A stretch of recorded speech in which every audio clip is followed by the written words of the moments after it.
नमस्कार दोस्तों, मैं विवेक एक बार फिर से अपने YouTube channel stock trading technique पर आपका हार्दिक स्वागत करता हूं। दोस्तों चलिए, निफ्टी के 10 इंडेक्स के जो स्टॉक्स हैं उसके ऊपर एक बार फिर से मैं अपना ओपिनियन आपके साथ शेयर कर रहा हूं। जैसा कि स्क्रीन के ऊपर मैंने अल्ट्राटेक सीमेंट का चार्ट लगाया है, और अगर आज के ट्रेडिंग सेशन को आप देखेंगे तो जो नीचे की सपोर्ट थी वो थी 5060 की, और जो ऊपर की रेजिस्टेंस है 5250 के आसपास की। इस स्टॉक ने तकरीबन हम ये मान सकते हैं कि जहां कल क्लोज हुआ वहीं पर ओपन हुआ और एक शार्प मूव ऊपर की तरफ देखने को मिली, और जो ऊपर की एक रेजिस्टेंस थी या टारगेट था वहां तक गया, लेकिन उसके ऊपर क्लोज नहीं मिली, वहां से रिजेक्शन मिली और 5170 के आसपास की क्लोजिंग देखने को मिली।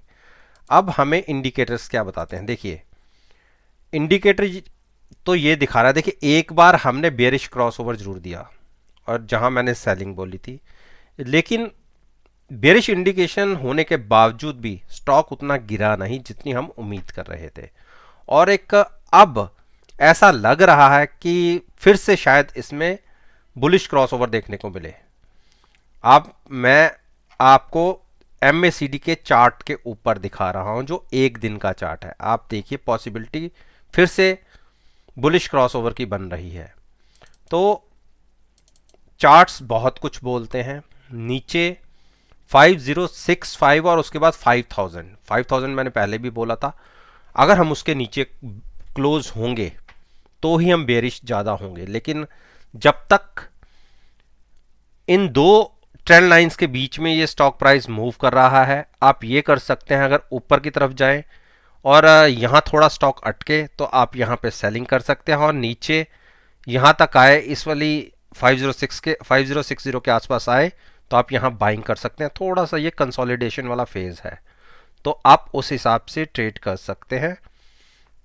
अब बात करते हैं हम आईओसी। आईओसी ने, इसको आप बेरिश हैमर नहीं बोलेंगे, इसको बुलिश हैमर बोलेंगे।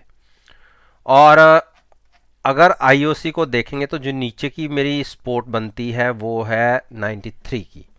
93 के ऊपर जब तक ये स्टॉक है घबराने की जरूरत नहीं है, आप लॉन्ग साइड पर ही रह सकते हैं। छोटी सी कई बार करेक्शन देखने को मिलती है, और बेरिश हम तभी होंगे जब ये स्टॉक 93 के नीचे क्लोजिंग देगा और 90 को ब्रेक कर देगा।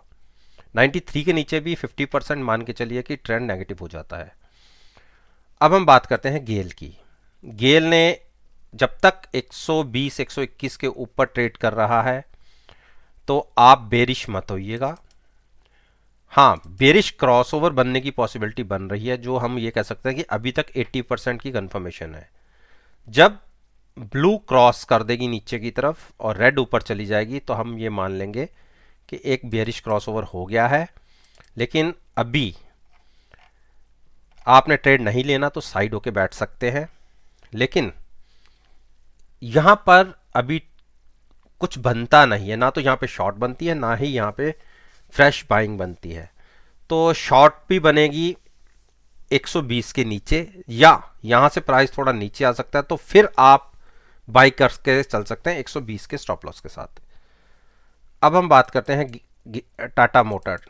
टाटा मोटर में मैं बेरिश था और मैंने सुबह मूव बेरिश साइड पर बनाई भी थी जब 177 के आसपास ट्रेड कर रहा था ये। उसके बाद ये नीचे तक गया, लेकिन जहां जाना चाहिए था, ये जो देखिए नीचे मेरी जो सपोर्ट थी, मैंने ये देखिए ये सपोर्ट लाइन है नीचे की, इसी को टच किया और ऊपर जाके क्लोजिंग मिली। अभी आप अपना कोई भी ट्रेंड पॉजिटिव साइड पर कन्वर्ट मत कीजिएगा। रीजन, 9 दिन की मूविंग एवरेज के ऊपर प्राइस क्लोज हुआ है। हाँ, 20 दिन की मूविंग एवरेज जरूर ब्रेक की है इसने ऊपर की तरफ, लेकिन अभी कंफर्मेशन पॉजिटिव साइड पर बैठने की नहीं है। कल की ओपनिंग का वेट कीजिए। मेरे हिसाब से एक बार हम फिर से इस स्टॉक में ये मान के चलिए कि हम नीचे का एक ट्रेंड दिखा सकते हैं। 7 दिन से लगातार स्टॉक नीचे की तरफ चलता रहा था, और मेरा मानना है कि ये एक, मैं ट्रेंड लाइन आपकी ड्रॉ आगे तक कर देता हूं। अगर इस स्टॉक ने इस प्राइस को ब्रेक किया, जो ये प्राइस बनता है अगर 170 के आसपास, तो इसमें एक बड़ा मूव नेगेटिव साइड पे देखने को मिलेगा। देखिए एक छोटी छोटी कैंडल्स जनरेट करता हुआ धीरे धीरे करके नीचे आया था। एक कैंडल पे हम ट्रस्ट नहीं कर सकते, तो इसलिए बाइंग अभी अवॉइड ही कीजिए। वेट कीजिए कि कल हम कहाँ खुलते हैं और इसकी डायरेक्शन कैसी रहती है, तो उस तरफ हम मूव बनाएंगे। देखिए कल अगर प्राइस 177 के नीचे खुला और नीचे ट्रेड होता रहा तो आप शॉर्ट बना सकते हैं 174 और 171 के लिए। 173 तो है ही है प्राइस, अगर 173 ब्रेक करता है तो फिर तो 15 से 20 रुपए की नीचे की एक मूव देखने को मिलेगी। बाइंग अभी हम अवॉइड करेंगे। यूपीएल से तो मैंने आपको कहा था कि थोड़े दूर ही रहिए जब तक क्लैरिटी नहीं आती, तो इसमें हाथ ना ही डालिए तो ज़्यादा अच्छा है। अब हम बात करते हैं हीरो मोटोकॉर्प। हीरो मोटोकॉर्प ने एक अच्छी बुलिश टाइप पर स्ट्रेंथ दिखाई है। 3080 के आसपास खुला और क्लोजिंग वाली 3113 के आसपास। हाई जरूर 3140 के आसपास के लगे, लेकिन यहाँ पे कैसी आप मूव लेंगे? पहले तो मैं इसकी ट्रेंड को देखूं तो बेरिश क्रॉसओवर बन रहा है। देखिए कंफर्मेशन है बेरिश क्रॉसओवर की। आज ऊपर जरूर गया लेकिन बाइंग नहीं करनी। 3065 क्लोजिंग बेसिस पे अगर ये ब्रेक हो जाता है तो बिल्कुल आप शॉर्ट पोजीशन बनाइए। उस केस में 2970 और 2840 तक के टारगेट आपको देखने को मिल सकते हैं। देखिए बाइंग करिएगा 3170 के ऊपर। देखिए यहां पर प्राइस ने 7-8 दिन तक कंसोलिडेट किया, उसके बाद कैसी मूव मिली, एक ही बार में हम कितना नीचे गिरे और आज थोड़ी सी रिकवरी होके क्लोज हुई है। तो 3060 के नीचे तो शॉर्ट और 3180 के ऊपर अगर क्लोजिंग मिल जाती है तो हम बाइंग करेंगे। टाइटन ने, ओहो देखिए मैंने क्या कहा था कि जब आपको इस ट्रेंड लाइन से दूर की ओपनिंग मिले और इंट्राडे में भी विक या बॉडी कैंडल की इसको ना छुए तो आप उस तरफ का ट्रेड ले सकते हैं। देखिए कल भी इसने इसको नहीं छुआ और आज की देखिए ओपनिंग और क्लोजिंग उसके ऊपर, यानी इसने ब्रेकआउट अब ऊपर की तरफ का दिया है। तो इसने देखिए जो अब यही एक स्ट्रॉन्ग सपोर्ट है स्टॉक के लिए। तो अगर आपने ट्रेड लेना है तो आप बाइंग साइड पर अब बैठ सकते हैं। स्टॉप लॉस आप मान के चलिए यही जो ट्रेंड लाइन थी ये अब सपोर्ट का काम करेगी और वो प्राइस कल के दिन के लिए बनता है 1447 का। 71 के आसपास की क्लोजिंग आई है। कल अगर पॉजिटिव ओपन होते हैं तो बिल्कुल बाइंग कीजिएगा। स्टॉप लॉस मैंने आपको बता दिया, शॉर्ट मत करिएगा। शॉर्ट करेंगे तो आप ट्रैप हो सकते हैं। शॉर्ट के लिए लेवल बनेगा 1430 के नीचे, तब तक शॉर्ट नहीं। तो उस केस में भी कोई ज़्यादा नीचे का घर दिखता नहीं है। मैं इसको भी आगे आगे तक कर देता हूं। उस केस में भी आप ये मानिए कि ये आपका नीचे का दूसरा स्ट्रॉन्ग सपोर्ट होगा, ये वाली लाइन ब्लैक 1410 के आसपास की। अब बात करते हैं टीसीएस। टीसीएस ने 1 2 3 4 5 दिन लगातार एक के बाद एक क्लोजिंग नीचे की दी है, लेकिन कल की अगर कैंडल फॉर्मेशन को देखेंगे यो एक बुलिश हैमर था, लेकिन फिर उसके नीचे की क्लोजिंग ओपनिंग आई और क्लोज हुआ बिल्कुल लोअर साइड पे। देखिए 2775 मैंने अपनी वीडियो में बोला था पिछले, यहां से ये स्टॉक थोड़ा सा नेगेटिव साइड पर इसमें एक ट्रेंड बनेगा और बेरिश क्रॉसओवर की कंफर्मेशन मिलती हुई दिख रही है। देखिए कल के दिन में अगर ये बेरिश कंफर्मेशन मिल जाती है तो इसमें एक अच्छा डाउनसाइड की मूव नीचे को देखने को मिल सकती है और वो मूव होगी।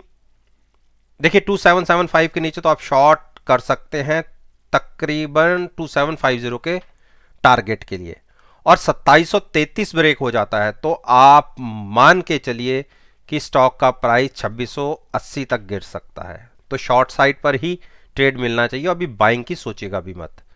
अब बात करते हैं हम मारुति ने देखिए एक सपोर्ट ली नीचे का जो 7666 का प्राइस है, ये आपकी 9 दिन की मूविंग एवरेज बनती है। और मारुति को पिछले आप 7-8 दिन से देखिए लगातार एक रेंज के अंदर ट्रेड कर रहा है।